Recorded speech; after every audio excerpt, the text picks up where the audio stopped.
Hello and welcome everyone to Last Level Press. I'm Mr. Black and this is Blackinster, the Making of a Mage, my ongoing series for Magico Wizard Wars, a game which I've really enjoyed watching the progression of, and unfortunately I've not revisited in some time. I meant to really catalog each update as Paradox North worked on it, and unfortunately I've missed a couple. Most significant, and what really spurred me into returning to this series is that yesterday the game left the alpha phase and entered into a free-to-play open beta. So if you've enjoyed what you've seen of this game thus far from myself and from others, be aware, you may now participate in the madness, for this game has gone free to play. I was anticipating that the game would remain only available to paid access until it fully released, but they decided to move ahead with a free-to-play structure once they went into open beta. Now, if I look a little bit ridiculous back here, it's because right before the early alpha period ran out, and Paradox decided to discontinue allowing the purchase of the various Founders Packs, I decided, because I really wanted to show my support for this game, not just through the conducting of this series, but through giving them a revenue buff. I would purchase the least expensive of the Founders Packs, which cost me about $7, gave me a few free goodies in-game, and also netted me a free copy of Crusader Kings 2, which I may end up featuring soon anyway. I've seen some rather interesting mods for it, but that is neither here nor there. Let's just answer the question of why I'm dressed like a Valkyrie. It's because I've now got a Valkyrie robe. I thought that in buying the Founders Pack, I would be given one of the yellow Founders robes. Yeah, apparently not. Instead, I've gotten this, which is debatably more interesting, along with my Valkyrie spear, a spear used by the Maidens of Death. It's light, quick to swing, and has great reach, and is apparently rather quick, and also has the lunge special ability. The robe itself gives me 200 health increase, and minus 8% movement speed. The Maidens of Death have no problem with wizards borrowing their clothes. Just remember that the drink horn is for the dead people, not you. And apparently now, if one clicks upon equipped items, little sub-menus will pop up down here, allowing you to pick different colorations. Now, I have noticed a couple of bugs when it comes to the Valkyrie robe in particular. A couple of times I've started the game to record this, and I was just glowing white. At first I thought it was thematically appropriate, and then I realized it was very probably a texture error. And the other time when I clicked from the blue onto the purple recolor that you just saw, it did not allow me to reselect blue, and this is actually lucky in that I was able to actually get back to it now for some reason. So I think there are still a couple of bugs to kink out here, but apparently now on the basic robe one can also select the red, green, blue, or yellow coloration as well. So I'm going to continue to rock the Valkyrie robe, and while we're at it, let's have a look at the Nidhogg staff. There are a few new additions to the inventory, this one being a relatively special one it seems, since I didn't see this in the store. It is a remodeled figurehead from a Viking ship. The Nidhogg ornament is perfect for introducing fear in your enemies and family alike.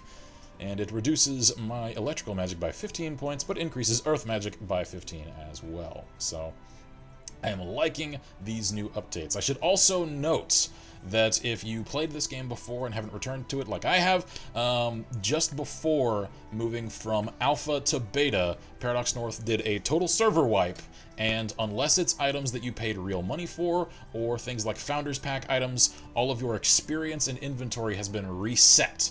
So things that you only purchased with in-game currency are now gone, which is sad, considering that means my rusty knife has abandoned me, and for some reason, I'm now purple again. I don't know, mans. We're just gonna roll with it. Why not? There are, of course, now the bundles as well as the ability to purchase recolored versions of the otherwise existing robes with real money. So you can essentially buy a palette swap should you enjoy a different coloration. I have already, before recording this, double-checked the duplicate items, which I believe all of these are, in terms of the recolors, against their standard versions, which, thankfully for me, I actually like the color palettes of a little better, so I won't have to spend the money to look fabulous. And the stats are equal across the board. So take, for example, the Electromancer robe, which looks freaking terrifying. It grants plus 30 lightning magic and minus 30 earth. And the blue version of it, the static Electromancer robe, is exactly the same with the exception of its coloration. And as always, I really applaud that because I'm always a fan of seeing paid content that is cosmetic only, that allows one to invest in the game, to support it, but to not disrupt game balance. And these are even relatively reasonably priced, especially the lower end ones that are only $3 for essentially a palette swap that one likes. I do think 3 is a tad bit high, but again, this is sort of becoming the industry standard for microtransactions and cosmetic items in gaming these days, so I understand I'm rather a bit of a dissenter when it comes to that.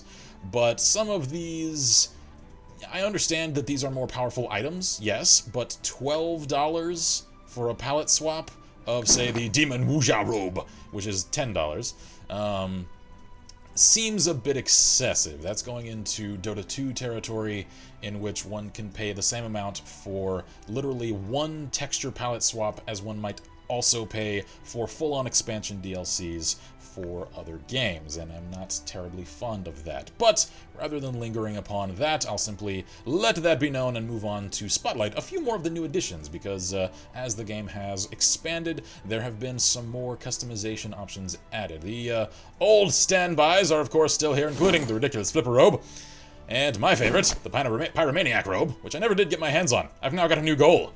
You may find that there are some new ones down this way, like the Knight's robe, with its nice pleated look.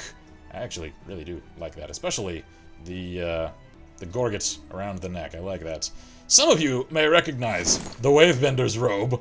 Oh yes, we are definitely going into irreverent reference territory, as this system series is wont to do. And we also sport the lovely peasant's robes, the lab robes, the illusionist robes, classy like a sir, and of course, as I mentioned before, the Electromancer robe. Now, moving on away from robes, there are no new weapons, which I was sad to see. And like I said, my rusty knife, it has eluded me. I want it back. That, I think, will actually be the first thing that I repurchase on the new reset servers. Now, moving into staves, there are a few additions here, not just the Nidog staff. There are now also the new lightning rod, the shepherd's crook. That's a lie. That is a straight-up lie. They say used by rulers to boss their people around, even posthumously. Yeah, because that's not a shepherd's crook. That is a pharaoh staff. You can't lie to me, Paradox. I know this. It's the dense rock staff. For some reason, this cheap rock staff makes you the target of nightly bandit raids. Thankfully, its magic powers outshine the problem, because they think it's a big giant diamond. The Grey Wizard's staff. Yes, quite. I have no memory of this place. An old school, hang on. An old school wizard staff made of old wood branch and a crystal doubles as a useful tool for walking and lighting up dark places. Followed by the Borealis staff, a staff used by mischievous wizards who are hated by people longing for spring, mostly because no one thinks killing the crops needed to supply their village is just for good fun.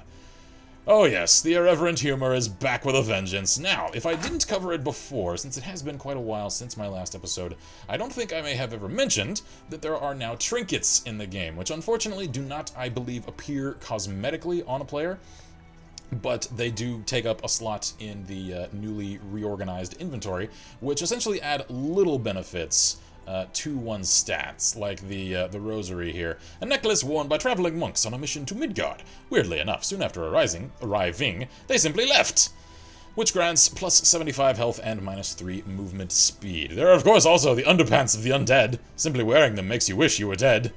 And grants one plus 7 death magic and minus 7 fire, because, of course, everyone knows zombies hate fire. I won't go through all of these, but note that, of course, oh yeah, that's nice. A little, like, frozen tick on a stick there. Lovely! Delicious! Let's move on to rings. Another one of the new item inventory slots that have been implemented. These are even smaller benefits, I believe, seeing as most of these seem to grant a plus 5 and minus 5 to 2 different, essentially, magic stats, as it were. And I believe some of these are more expensive than others, seeing as they go from 5 to 7 in their benefits and detriments. So I won't linger on too many of those. I do believe that is everything. So let's have a new look at the gear slot once again. So these would be the places where trinkets would go. These would be where rings would go. And like I mentioned, there are the new weapons and staves and such that have been added, as well as new magics. Some of these are rather hilarious. Like, I love this game. Its humor is amazing. Like, the Raise Dead spell. Summon 3 zombie imps to fight for you. They continuously lose health and take damage from the life element, but hit hard and run fast. So yes, basically you create little fast zombie imps to go and chase one's enemies about. And that is awesome. It does appear that the magics have been reset, just like the equipment with the server wipe. So unfortunately, I can no longer summon death, and it looks like it is no longer available by default, which is actually something that I'm rather glad of, because it is rather powerful, and I know there were a lot of new players that were just kind of spamming it whenever they got the chance, myself included. Don't mistake me there, I'm guilty of this. But I think by relegating it to later unlocks, it will force players to actually get a little better at the game, rather than just relying upon, well, summon death, everybody dies! So that when they actually do get access to the summon death spell, they should, by that time, be a little better at the game so that they don't have to rely upon it, and that's good thinking, I believe. So, I think there are also... Is Mighty Hail new? No, I don't think it is. I think that was added right before my last episode, which was quite a while ago. So, anyway, I have lingered long enough here. So let's go to game setup, and I think, if I recall correctly, looking at the new update notes, there is a new map, which I believe is utilized in the Wizard Warfare mode. So since you've already seen me get my just horrible little wizard ass handed to me and exploded all across the duel floor a number of times before, I think we're going to return to Wizard Warfare mode and see if there is indeed a new map to enjoy. Alright, I'm definitely hoping that the fact that I just connected within about 10 seconds to this server means that some of the other hosting changes that Paradox North implemented very recently, I'm not sure of the specifics of it, but they restructured the way that the game was being hosted on servers to hopefully mean that it would be a little quicker. And if what I just witnessed is any indication, I do believe it is running like a charm, so good on you, Paradox North. Speaking of on me, let's get some wards up. That would be fantastic. And I need to use earth magic, seeing as I've now got buffs for that. So yes, let's throw rocks at people. Good, good. No, okay. Bang! Hang on. Can rocks go through my own ward? I think I can. Owie! Who did that? Who's the wise guy? I don't know why. I just went British for what should have been like a Boston sort of thing. Hang on. Stab him. Stab him. Stab. Lunge. Ow. Ow. Heal me. I don't want to die. So obviously this is not the new map. I wonder if the map selection is randomized. I don't know. We will find out. Good. Rocks can still pass through wards. Good to know. No. Your buddy will not save you. He will not save you. I will stab you. You very well may kill me, but I will stab you a lot before I die. Yes, see, I almost killed him. It seems I started this series with the intention of allowing you all to witness my ascension from terribly unskilled novitiate to Mage over time. But there are such pauses between episodes that I always seem to revert to square one. Back to horrible novitiate noob, and never really get too much better at this game. But at least, I can document its progress, if not mine. So, oh boy, hang on. Oh, no, heal. Oh, I'm on fire. On fire. And there's Derpington, the imp. Thank you for putting me out, sir. I appreciate that. Hey, well, at least I killed an imp. I always feel so accomplished when I do that. When I really shouldn't, because it is not an accomplishment to speak of at all. Our tokens remain. Uh-oh. No, don't do that. Don't do that. Oh, damn it. Hang on. Okay, if I do... Oh, damn it, I put the healing ward on me again. I always do that. And on me. Nope, never mind. I was trying to do the earthquake. You shall not pass. But instead, accidentally healed around me. Whoops. Oh, wait, they have invaded our spawn zone. Not good. Hit him, kill him. We have lost the spawn point. Stab him. I'm not really liking the lunge ability on this. It's a little unwieldy to control. I'm sure there are others who would be like lunge snipers with the Valkyrie spear, but not I. Yay! I think I killed him. Spawn point was lost Yay! to the enemy. I'm not sure if I actually got that guy, but I know I helped in his death, which is an accomplishment that I can at least be somewhat proud of. Alright, let's don additional armor to my ridiculously glorious Valkyrie robes. Apparently, I'm just the most badass crossdresser in all of Midgard, because I am wearing women's clothing and kicking ass doing it. I am the very epitome of fabulous death. Hello, sir. Hello. I'm going to stab you now. Please, don't mind me. definitely going to stab you, and then rock your back with a big old boulder. There we are. Ooh, and it exploded. I make that joke as well. But it's funny every time. Okay, I think I've put myself out. Well, I guess the enemy won't spawn over there anymore. Very good. I still really like this announcer. This guy, he almost makes the atmosphere of this game. Oh, no, come back here. Wait a minute. Hang on. Ah, okay. I think, yes. Now, if it wasn't before, I may have just never noticed before, but I've noticed that the stone spell has a limited range. You've actually got to hold it down a bit. Uh-oh! Owie! To actually fire the projectile at long range, which is good to know. Worked out poorly for me a moment ago, but now that I know, I can actually apply it properly. Very good. So it looks like we are losing. Not terribly bad, but enough to be somewhat concerned. Let's see what we can do now. Alright, so stone still bypasses barriers, which is good to know because it's a physical projectile and not spell energy. So that makes perfect sense within fantasy reasoning. Alright, let's put myself out with water. There we go. Heal me. Very good. The enemy has just stolen a spawn point Oh from us. no! It occurs to me now that that guy sounds a little bit like a Swedish Ray Romano. He does! And we are now going to really wreck their day by calling down arcane fire from the skies. And he uses haste to run like a little pansy. Come back here. I meant to kill you, sir. And kill you I shall. No, you'll not escape me. Stab! Get him in the back! No! No! No! Oh wait, no, I'm on fire. Oh god. Okay, put me out. And heal me. Damn it. He escaped. And he's fleeing north, and I see on the map that I think there's a dead teammate of mine up there, so this guy is just going on a murderous rampage. I don't think you're the same one, but I'm going to kill you all the same. And stab! Stab, and get him! Yes! I've assisted in killing him, so I didn't get the actual kill itself, but I got an assist. Ooh, yay. I like it when people actually drop those. Very good. I'm still... Ow. Ow. Oh wait, no, you're an enemy. No wonder you hurt me. Okay. And burn. Owie. Oh! Okay. We have captured only 10 tokens left. Only 10 tokens left. Thank you for healing me, sir. Alright, throw on some armor. And some stone. I'm actually doing relatively well. Although I'm willing to bet that that's because the game is no longer comprised of old guard players from alpha testers like myself. And now that it is in, open beta, I'm sure we're seeing a surge of new players that are probably about as rusty at this game as I am, seeing as I was only really good at this game in its previous incarnation, the original Magica, which this is not a complete recreation of. Its magic system is a bit different.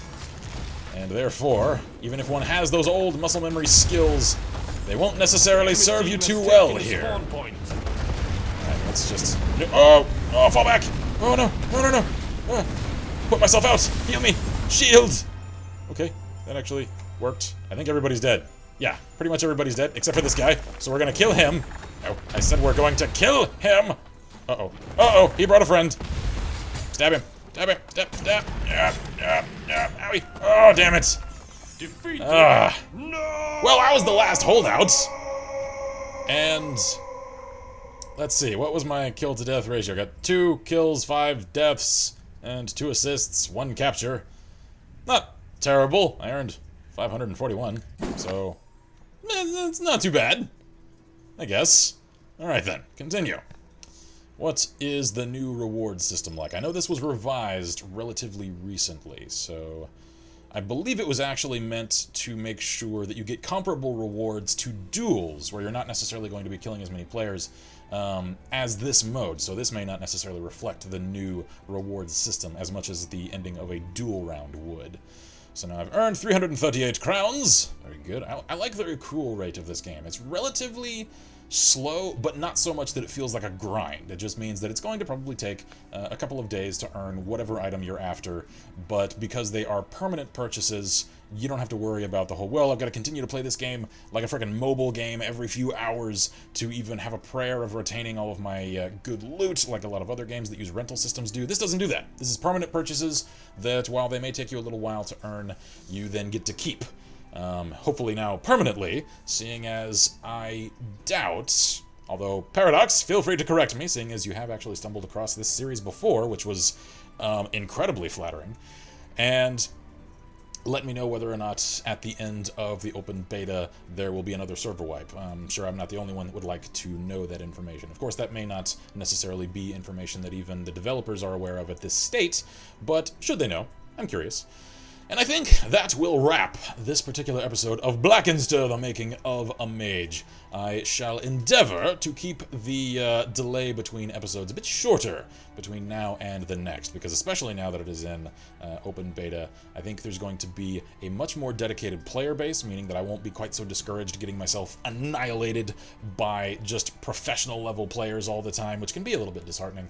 I'm sure now there's going to be a more proportionate number of new players to experienced players, which will of course also be reflected in the matchmaker results, seeing as this game does of course use a matchmaker and will, I believe, sync you up with players of a comparable skill level. Now, here in the early stages of open beta, I don't think the matchmaker is going to do a lot of good, because everybody from the alpha that was really good is now still going to reflect a low player level.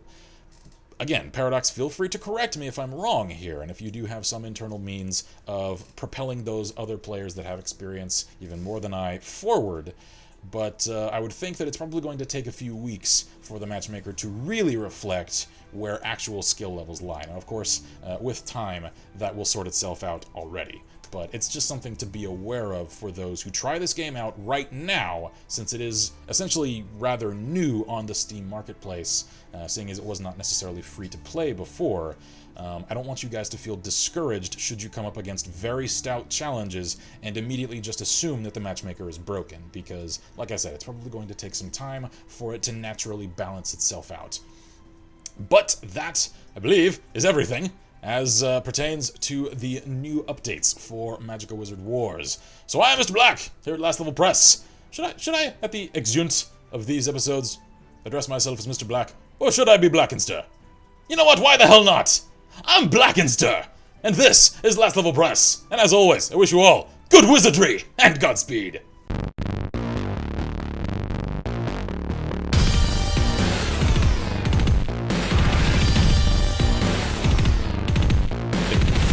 Oh no!